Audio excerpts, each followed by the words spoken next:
Hi everyone, I'm Sonia Showalter. I want to show you how I hoop the Tacky Vilene I talk so much about.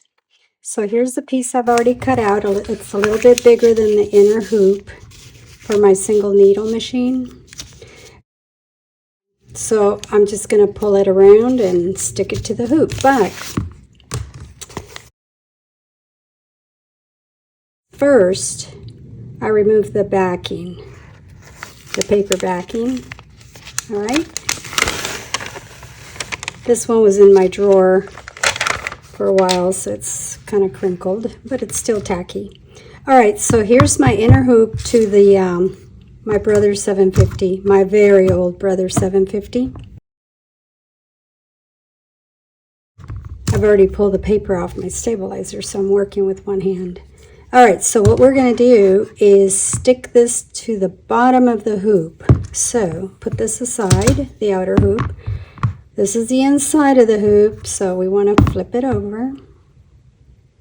This is just a regular 4x4 hoop. Everybody has one of those, I think, and on every embroidery machine comes with at least that.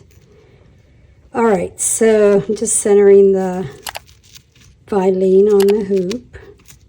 So I can start by pressing this down against the edge here.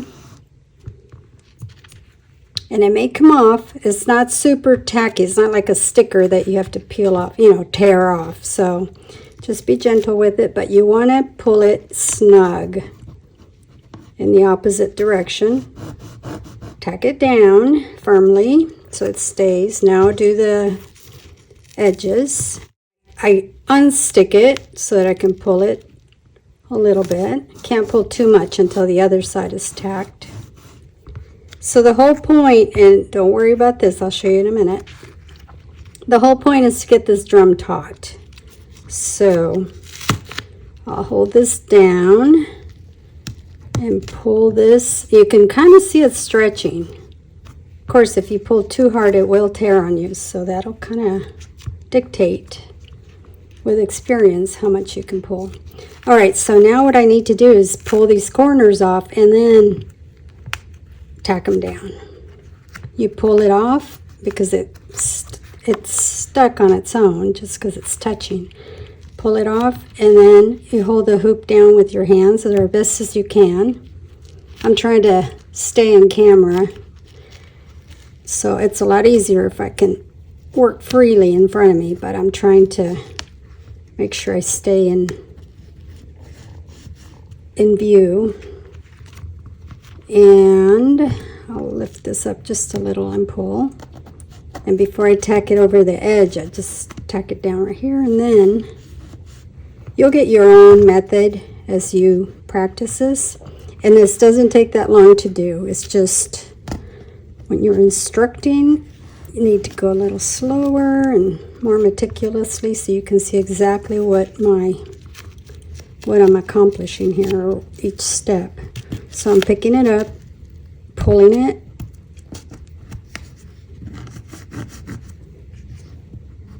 and I'm trying not to create folds along the edge, like right here. So I think I want to pull that off.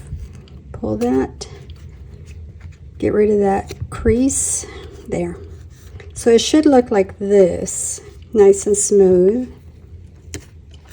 If you get a little crinkle here and there, it's not terrible, but you just don't want to have a mess of crinkles all around the edges because your hoop needs to go together evenly all the way around.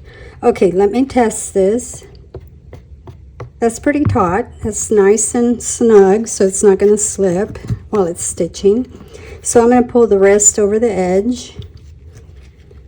And full disclosure, this is the first time I've done this on these thin hoops on the single needles, because I've been doing this since I bought a multi-needle, and they have taller hoops.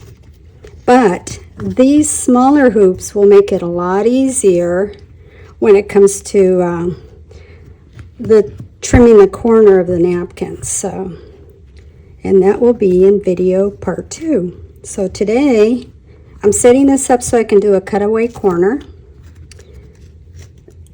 and But right now, all I'm showing you is how to hoop the Tacky Vilene to set you up for a project. In this particular project, it's going to be a cutaway corner, so I'm redoing a very old video I had done that is online, and I'm not going to take it down. But that was my old flip video days.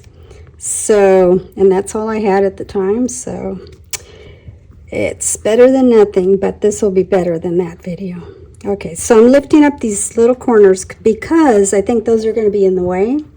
So let me grab some scissors and I'll show you how to trim that. Okay, these are my kind of big scissors, but it's all right. I'm going to lift it up just enough so I can trim that out of the way. I don't want this being stitched down while I'm doing my project.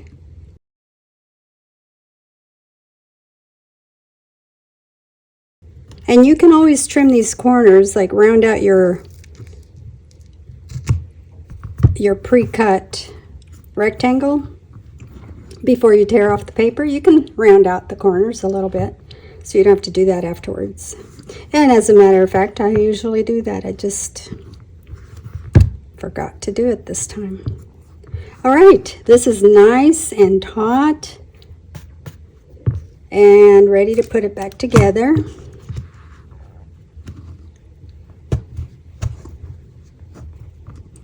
Make sure you're always, regardless of what you're embroidering, make sure your edges are flush with each other. So usually on, this is a silicone mat, so, but on a hard surface, you'll want to press that inner hoop in till it's nice and it's popped in fully. And this is ready for the machine.